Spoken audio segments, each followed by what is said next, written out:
30 साल बिहार की जनता कांग्रेस को देखी, 15 साल लालू यादव को देखी और लगातार 19 सालों से नीतीश कुमार जी को देख रही है। बिहार की जनता से मैं अपील करना चाहूँगा कि आप नेताओं के मन में डर पैदा कीजिए हारने का। आप देखिए जो विकसित राज्य हैं वहाँ पे सरकार कितना भी अच्छा काम करे, लोग एक बार से 2 बार मौका नहीं देते हैं। लेकिन यहाँ की जनता है भावनात्मक है। यहाँ की जनता जो है जात पात धर्म संप्रदाय अगर आप पिछड़ा के आधार पर वोट करती है और यही बिहार की गर्त में ले जाने का मुख्य कारण है। मैं बिहार की जनता से अपील करना चाहता हूँ, प्रशांत जी बोल रहे हैं कि मैं 5 साल में ये व्यवस्था परिवर्तन करूँगा। आप उनके बातों पर भरोसा कीजिए, एक बार प्रशांत जी को मौका दीजिए।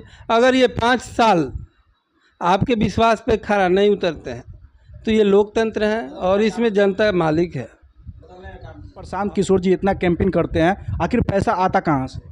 देखिए प्रशांत किशोर जी, ये अभी जो भी व्यवस्था है, सरकार के पास विजिलेंस है, टीम है, ईडी है, सारी चीज़ है।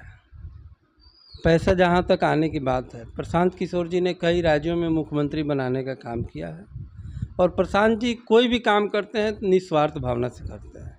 अगर बिहार में भी लगे हुए हैं 2 साल से तो निस्वार्थ भावना से ही लगे हुए हैं। आप देख लीजिए, अध्यक्ष बनने की बात आई तो बोले कि नहीं, हमारा जो दल बनेगा उसका अध्यक्ष मैं नहीं बनूंगा, मैं जिस भूमिका में हूँ वहीं पर ठीक हूँ। तो आने वाले समय में अगर आपके मन में ये सवाल उठ रहा है कि प्रशांत किशोर जी इस अभियान में जो है जो खर्च होता है वो कहाँ से आता है, तो आपका ये सवाल जो है खुद प्रशांत किशोर जी से कई पत्रकारों ने पूछा है और आपके संज्ञान में होगा। उन्होंने यही जवाब दिया है कि हमने जिन लोगों को मदद किया है, हमने जिन लोगों के सरकार बनने और बनाने में कंधा लगाया है, वे लोग हमें मदद कर रहे हैं, वही लोग हमें पैसा दे रहे हैं जिससे ये अभियान चल रहा है। स्वराज का मतलब क्या है? जन स्वराज का मतलब है जनता का सुंदर राज। यह जो है महात्मा गांधी से के विचारों से प्रेरित एक अभियान है जो पुराने कांग्रेस को, आज़ादी के पहले जो कांग्रेस थी उसको फिर एक नए क्लेवर में पुनर्स्थापित करने का अभियान है। नमस्कार, आप देख रहे हैं न्यूज़ ऑफ बिहार, चंदन शर्मा के साथ। मैं बता दूं आपको कि मैं अभी कोटवा में हूं और हमारे साथ एक ऐसे शख्स मौजूद हैं जिन्होंने जदयू में रहते हुए उन्होंने एक मुकाम हासिल किया था। आखिर उन्होंने जदयू पार्टी क्यों छोड़ा, आखिर जन स्वराज जो है ज्वाइन क्यों किए? बहुत सारे सवाल हैं, बहुत सारे लोगों के मन में सवाल रहता है, आखिर इतने बड़े पद पर रहते हुए भी आखिर जन स्वराज ज्वाइन करने का मकसद क्या है, इनसे जानने का प्रयास करेंगे। हमारे साथ मौजूद है डॉक्टर मंतोष कुमार। सबसे पहले हमारे चैनल में स्वागत। बहुत बहुत धन्यवाद। मैं आपका और आपके news channel news of Bihar का दिल से, हृदय से धन्यवाद देता हूं, ताकि आपने मुझे मौका दिया अपनी बात रखने का अपने चैनल के माध्यम से। जदयू छोड़ करके जन स्वराज क्यों ज्वाइन? देखिए, जनता दल यूनाइटेड के जो नेता हैं, बिहार के मुख्यमंत्री श्री नीतीश कुमार जी का इकबाल समाप्त हो गया है। बिहार में कुछ भी नया नहीं हो रहा है, सिर्फ रूटीन सरकार चल रही है और कई सारे क्षेत्रों में, जैसे शिक्षा का क्षेत्र है, स्वास्थ्य का क्षेत्र है, बेरोजगारी है, पलायन है, भ्रष्टाचार है, ये इतने सारे मुद्दे हैं जिस पर सरकार कोई कार्य नहीं कर रही है। आज जो है अपराध भी बेलगाम बढ़ा हुआ है, इस पर भी सरकार का कोई नियंत्रण नहीं है। इन्हीं सारे मुद्दों को देखते हुए जन स्वराज एक उगता हुआ सूरज है। प्रशांत किशोर जी के नेतृत्व में बिहार की जनता चाह रही है कि बिहार में एक अच्छा विकल्प मिले और लोग तेज़ी से जन स्वराज से जुड़ रहे हैं और उसी कारण से हम भी जन स्वराज में जुड़े हैं। जन स्वराज का मतलब क्या है? जन स्वराज का मतलब है जनता का सुंदर राज। यह जो है महात्मा गांधी से के विचारों से प्रेरित एक अभियान है जो पुराने कांग्रेस को, आज़ादी के पहले जो कांग्रेस थी उसको फिर एक नए क्लेवर में पुनर्स्थापित करने का अभियान है। प्रशांत किशोर जी ने बिहार के लिए बताते हैं कि जो हमारे पास कुछ मुहिम है, कुछ जैसे और सरकार ने किया उसके अलग हट कर ही काम कर रहे हैं। क्या ये बरकरार रहेगा कि उसी तरह ये भी फिर बन जाएगा? देखिए, हमारे प्रशांत जी अभी घोषणा किए हैं कि प्रत्येक प्रखंड में, प्रत्येक पंचायत में एक नेतरहाट की जो गुणवत्तापूर्ण शिक्षा होती है उस टाइप का विद्यालय जो है खुलेगा। प्रशांत किशोर जी ने कहा है कि हमारी जब सरकार आएगी तो आज वरिष्ठ लोगों को जो सरकार पेंशन देती है 400 रुपया में, जो एक महीने का खर्च चाय भी आदमी नहीं पी सकता है एक महीना तक, हमारी जन स्वराज की व्यवस्था बनेगी तो प्रत्येक वृद्ध को जो पेंशन के लायक हैं उनको जो है 2000 रुपये प्रति माह पेंशन दिया जाएगा। और जो हम लोगों की खेती बाड़ी है, आज जो है खेती बाड़ी जो बिहार की है वह सिर्फ अपना पेट चलाने का और घर चलाने का माध्यम है। इसे कैसे कमाऊ खेती बनाया जाए, कैसे जो है नए नए तकनीकों को मिला के जो है कैसे जो है कमाऊ खेती बनाया जाए, इस पर भी हमारी जो व्यवस्था बनेगी, इस पर हम लोग जो है काफ़ी अच्छे तरीके से इस पर अध्ययन कर रहे हैं। और जो परंपरागत खेती है उसको वैज्ञानिक खेती और कमाऊ खेती बनाने का ये है। दूसरा बात है कि देखिए 2 कारण है बेरोजगारी का और पलायन का। पहला कारण है कि जो युवा हैं उनको पूंजी का अभाव है। अगर पूंजी उन्हें मिलता, जैसे आप उदाहरण के रूप में देखिए, आप एक नाई हैं और आपके पास पूंजी नहीं है तो आप बाहर जाते हैं, दूसरे की दुकान में वह काम करते हैं। अगर सरकार आपको अपने गारंटी पर अगर आपको 1 लाख रुपए ऋण दे देती है तो आप एक दुकान खोलते हैं नाई की, तो आपकी रोजगार तो होती हैं, आपके साथ साथ 2-3 आदमी को और भी आप रोजगार देते हैं। तो बिहार में अगर लोग पलायन कर रहे हैं तो इसमें पूरी तरह से सरकार दोषी है। सरकार बेरोजगारों के लिए कोई व्यवस्था नहीं बनाई है और बैंक भी जो है उनको जो है लोन नहीं देना चाह रही है, जिसके कारण लोग तेज़ी से जो है अपना पेट पालने के लिए पलायन कर रहे हैं। तो इस पर जन स्वराज की जो अभियान है, इस पर जन स्वराज के नेता प्रशांत किशोर जी काम कर रहे हैं और इसका विस्तृत रोड मैप तैयार हो रहा है कि जन स्वराज की व्यवस्था बने तो आने वाले 1 साल के भीतर कैसे जो बिहार से जो स्वेच्छा से बाहर रह रहे हैं उसकी तो कोई बात नहीं है, लेकिन जो पेट पालने के लिए पापी पेट के सवाल पर जो है बाहर मजबूरी में बाहर जाना पड़ रहा है, उन लोगों के लिए एक विस्तृत अच्छी व्यवस्था यहाँ बिहार में बनेगी। जब हमारी व्यवस्था बनेगी तो देखिए बहुत सारे लोग आते हैं, वादा करते हैं, वादा करके चले जाते हैं, लेकिन किसी ने बिहार के लिए मुद्दा के लिए बात नहीं करता है। कि प्रशांत किशोर जी हैं जो कि बिहार की बात करते हैं, बेरोजगार की बात करते हैं, किसानों की बात करते हैं और यहाँ के शिक्षकों की बात करते हैं, विद्यालय के लिए बात करते हैं, बिहार को कैसा सिस्टम बदला जाए इस पर भी बात करते हैं, कभी दारू पे बात करते हैं, इस सारे मुद्दाओं को लेकर बात करते हैं। लेकिन क्या ये सिस्टम लागू होगा? देखिए हमारे जो जन स्वराज के प्रणेता हैं, इस अभियान के सूत्रधार हैं प्रशांत किशोर जी, वह हवाई बात नहीं करते हैं। आप देख रहे हैं 2021 में उन्होंने रणनीतिकार की भूमिका से अलग हुए, 1 साल तक बिहार को पढ़ा, बिहार को जाना, बिहार पर जो है एक विस्तृत कार्य योजना बनाया और लगातार 2 अक्टूबर 2022 से अभी आज तक उनकी पदयात्रा चल रही है। मैं आपसे भी सवाल करना चाहता हूं कि आपने कभी देखा है भारतीय लोकतंत्र के इतिहास में आज तक कोई ऐसा नेता बना है जो लगातार 2 वर्षों से गांव-गांव के पगडंडियों में जाए, लोगों से मिले, लोगों की समस्याओं को समझे? तो ये जो भी जन स्वराज अभियान का जो ये परिकल्पना है, ये हवाएं नहीं है। आप देखिए जन स्वराज का जो कार्यक्रम है वह ज़मीनी स्तर पर चल रहा है। आज जो है ज़मीनी स्तर लाखों लाख लोग जो है जन स्वराज अभियान से प्रभावित होकर इसका हिस्सा बन रहे हैं। आने वाले समय में प्रशांत किशोर जी जो भी कह रहे हैं, और ये अभियान की खासियत यही है कि अभी तक जितने सारे राजनीतिक दल हैं जो सरकार में आए हैं, उन लोगों ने जिस कामों को नहीं किया है उन सारे कामों को करके और बिहार को समृद्धशाली राज्य बनाने का जो ये अभियान है ये सफल होगा और पूरे ग्राउंड लेवल से सफल होगा। क्या बिहार बदलेगा? बिल्कुल, आने वाले समय में बिहार की जो गौरवशाली परंपरा है, जो समृद्धशाली बिहार था, वह फिर से वापस आएगा और बिहार का इंफ्रास्ट्रक्चर बदलेगा, बिहार की व्यवस्था बदलेगी, बिहार से भ्रष्टाचार जाएगा। आज जो ये पलायन का एक मुख्य स्रोत हो गया है बिहार, इससे जो है इससे मुक्ति मिलेगी। बिहार के लोग बिहार में ही रहेंगे और बाहर के लोग आके यहाँ पर बहुत सारे लोगों का सवाल ये भी है कि ये क्या प्रशांत किशोर जी हैं जो हैं सारे बात मुद्दा को रख रहे हैं, लेकिन अगर इनकी सरकार बन जाती है और कहीं पिछले सरकार की तरह ये भी करना शुरू कर दे तो उसके बाद क्या होगा बिहार का? देखिए, यही तो बिहार की जनता की कमी है। बिहार की जनता कुछ ज़्यादा ही भावनात्मक है। 35 साल बिहार की जनता कांग्रेस को देखी, 15 साल लालू यादव को देखी और लगातार 19 सालों से नीतीश कुमार जी को देख रही है। बिहार की जनता से मैं अपील करना चाहूँगा कि आप नेताओं के मन में डर पैदा कीजिए हारने का। आप देखिए, जो विकसित राज्य हैं वहाँ पे सरकार कितना भी अच्छा काम करे, लोग एक बार से 2 बार मौका नहीं देते हैं।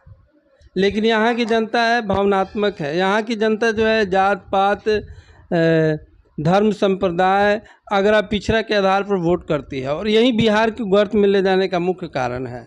मैं बिहार की जनता से अपील करना चाहता हूँ। प्रशांत जी बोल रहे हैं कि मैं 5 साल में ये व्यवस्था परिवर्तन करूँगा। आप उनके बातों पर भरोसा कीजिए, एक बार प्रशांत जी को मौका दीजिए। अगर ये 5 साल आपके विश्वास पे खरा नहीं उतरते हैं तो ये लोकतंत्र है और इसमें जनता मालिक है। और प्रशांत जी ही नहीं, जो भी इस बिहार में जनता को छलने का काम किया है उसको बदलने का काम कीजिए। आज आपने सारे राजनीतिक दलों को देख लिया है, उनकी व्यवस्था को देख लिया है। एक नई व्यवस्था, नया विकल्प बन के जन सुराज आई है। मैं करबद्ध प्रार्थना करना चाहता हूं लोगों से कि आप एक बार इनको भी देखें, मौका दें। अगर ये 5 साल आपके विश्वास पे खरा नहीं उतरे तो आपके पास वह अधिकार है लोकतंत्र में, आप इनको बदल दें। आखिर प्रशांत किशोर जी किनके साथ जाएंगे, किनके गठबंधन के साथ? देखिए, प्रशांत किशोर जी की ये जो लड़ाई है ये व्यवस्था परिवर्तन की लड़ाई है और अभी तक जितने भी दल इस व्यवस्था से जुड़े हुए हैं उनके साथ तो ये जाएंगे नहीं। हम लोगों को ये 2025 में अगर हमारी सरकार बनी तो ठीक है, अगर नहीं बनी तो फिर हम लोग 5 साल कायरा करना मंजूर करेंगे, लेकिन किसी दल और किसी संस्था के साथ जाना पसंद नहीं करेंगे। क्या लगता है कि जो बिहार के मुख्यमंत्री कौन बन सकते हैं? देखिए, बिहार का मुख्यमंत्री तो जनता तय करेगी। बिहार की महान जनता, बिहार की महान जनता, मैं भी एक जनता हूँ बिहार का। बिहार की महान जनता, आपकी सोच क्या है? देखिए, मैं तो चाहूँगा कि प्रशांत किशोर के इस अभियान के जन सुराज के जो चुने हुए लोग हो, जो पूरे बिहार की जनता चुने, वही बिहार का मुख्यमंत्री बने। एक और क्वेश्चन हमारा रहेगा बिहार के लिए, क्या यहाँ प्रशांत किशोर जी अगर बिहार के मुख्यमंत्री बन जाते हैं, क्या है यहाँ पे फैक्ट्री कल कारखाने खुलेंगे? देखिए, बिहार में जैसे ही व्यवस्था बदलेगी, प्रशांत जी ने सारे तथ्यों पर अच्छी तरह से जो है अपनी समझ बना लिए हैं कि कैसे बिहार को इस बेरोजगारी के दलदल से, भ्रष्टाचार के दलदल से, पलायन के दलदल से, अशिक्षा के दलदल से कैसे बाहर निकाला जाए। इसका फुल प्रूफ योजना तैयार है। आप देखिए, बिल्कुल जो है बिहार में अगर व्यवस्था बदलती है तो आमूलचूल परिवर्तन आपको देखने को मिलेगा। एक प्रशांत किशोर जी का यह संगठन है, ये पार्टी में कब तब्दील होगा? आगामी 2 अक्टूबर को बिहार के 1 करोड़ लोग मिलकर इस पार्टी का गठन करेंगे पटना में। कहाँ पे होगा ये? अभी इसके संबंध में जो है कोई अधिसूचना जारी नहीं हुई है।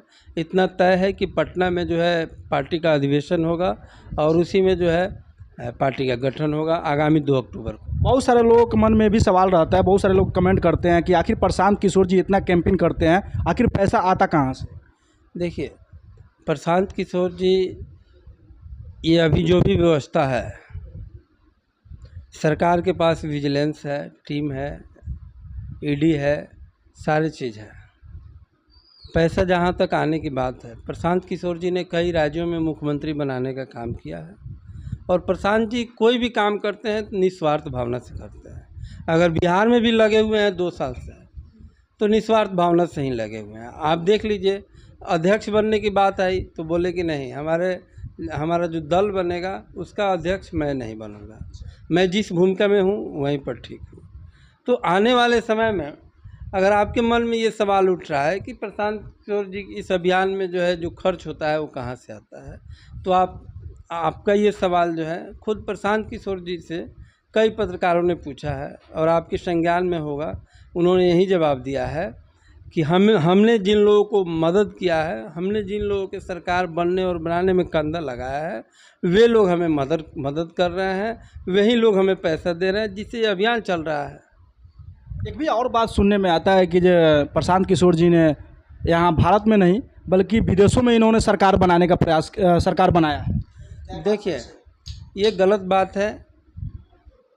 प्रशांत किशोर जी CAG एक उनकी चैरिटेबल अकाउंटेंट गवर्नेंस नाम की एक कंपनी थी और ये बात सच है कि संयुक्त राष्ट्र संघ में प्रशांत जी काम करते थे। वहाँ बेसिकली उनकी टीम और उनकी कंपनी कुपोषण पर काम करती थी और वहाँ कोई सरकार बनाने का उन्होंने कोई प्रयास नहीं किया है। हाँ, जब संयुक्त राष्ट्र संघ से जो है वे 10 साल काट करके जब गुजरात आए, कुपोषण पर उन्होंने काम किया, तो उसी समय जो है राजनीति की तरफ में उनका मुड़ना हुआ और मोदी जी से मिले और मोदी जी को जो है 2014 में उन्होंने पूरे देश स्तर पर कैंपेन किया और उनको मुख्य प्रधानमंत्री बनाने में अपना कंधा लगाया। आखिर बहुत सारे लोग को मन में भी सवाल रहता है, जो युवाओं की बात करते हैं, किसानों की बात करते हैं लोग, लेकिन युवाओं किसानों के लिए कोई सरकार आती है कुछ भी नहीं कर पाती है यहाँ पे।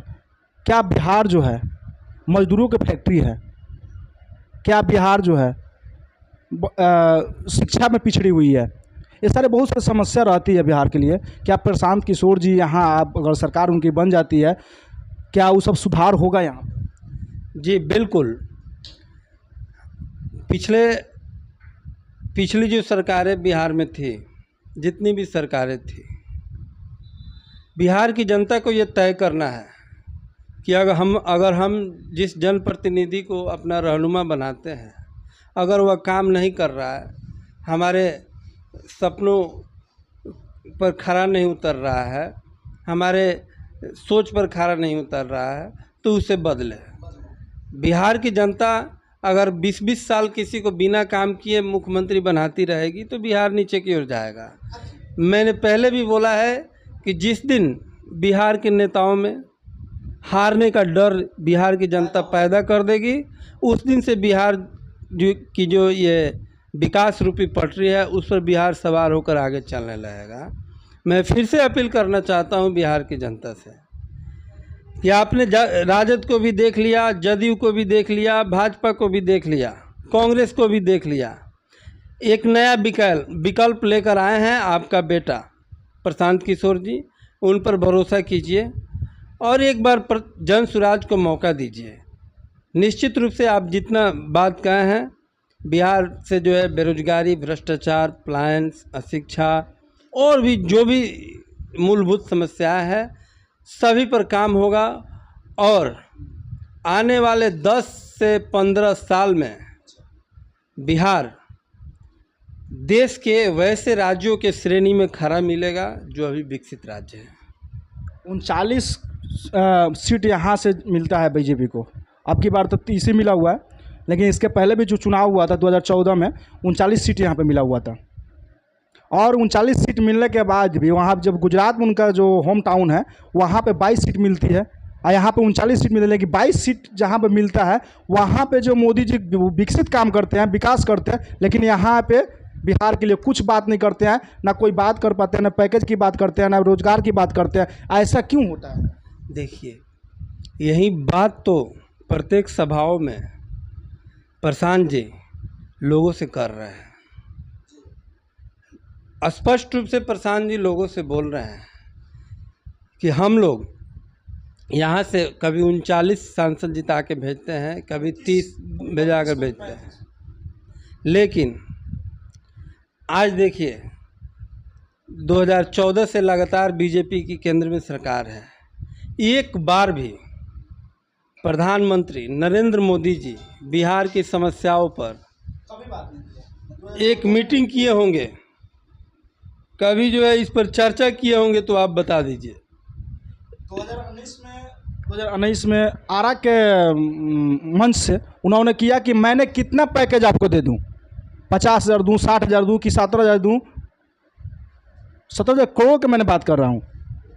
लेकिन उन्होंने खाली पैकेज का बात किया, लेकिन बिहार में कितने फैक्ट्रियां दे दूं, कितने कारखाने दे दूं, कितना हॉस्पिटल दे दूं, इस पर कोई चर्चा नहीं हो पाता है।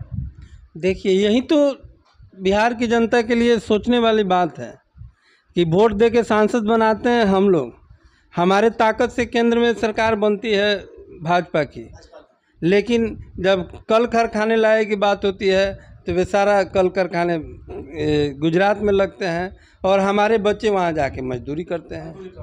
इसी बात को तो बिहार की जनता को समझना पड़ेगा कि जब हम आपको ताकत दे रहे हैं तो वह ताकत जो है ट्रांसफ़र होना चाहिए। वोट के माध्यम से हम अपने जनप्रतिनिधियों को एक ताकत देते हैं, एक पावर देते हैं, ताकि जो पावर और ताकत में आए तो फिर वह रिफरेंस करे, रिट्रैक्ट करे, उसका ताकत हमारी ताकत बने और उस ताकत से हमारे बच्चों का हमारा भला हो। लेकिन ताकत तो हम दे देते हैं, लेकिन वो ताकत जो है हमारे उत्थान में खर्च नहीं होता है। हम जो ताकत देते हैं उससे गुजरात के लोगों का भला होता है, गुजरात के लोग प्रधानमंत्री बनते हैं, गुजरात में कल कारखाने लगते हैं। फ़ायदा हमें यही होता है कि हमारे यहाँ के बच्चे वहाँ जाके मजदूरी करते हैं। आखिरी सवाल रहेगा मेरा, आखिर मंतोष कुमार आखिर चुनाव कहाँ से लड़ेंगे?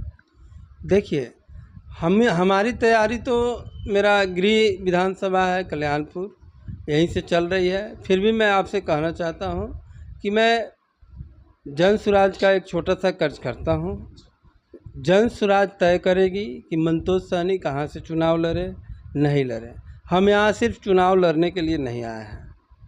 हमारा मेन मोटिव है बिहार में व्यवस्था परिवर्तन हो, बिहार के लोगों का कल्याण हो, बिहार में जो हवाई जो सपने दिखा के और सपने तोड़ने का काम जो राजनीतिक दल के नेता करते हैं उस पर लगाम लगे, एक सच्ची सरकार बने, एक अच्छी सरकार बने और उसमें हम सभी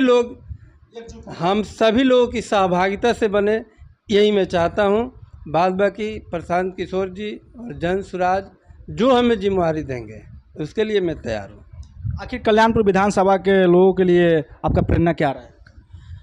मैं कल्याणपुर विधानसभा वासियों से यही अपील करूंगा कि बहुत दिनों के बाद बिहार में जो ये व्यवस्था परिवर्तन की लड़ाई चल रही है उसमें सहभागी बने, उसमें जो है कदम से कदम मिलाकर चले। चूँकि जब हम एक वे में, एक रास्ते पर और काफ़ी मजबूती से चलते हैं तो आने वाले समय में हमारी चीज़ें बदलती हैं, हमारा व्यवस्था बदलता है, हमारा समाज बदलता है। तो मैं अपने विधानसभा वासियों से यह आग्रह करूंगा कि जो 2025 का चुनाव हो उसमें हम लोग धर्म, संप्रदाय, जात पात, ऊंच नीच से ऊपर उठकर अपने बच्चों के लिए, खुद के लिए, अपने बच्चों का चेहरा देखकर मतदान करें।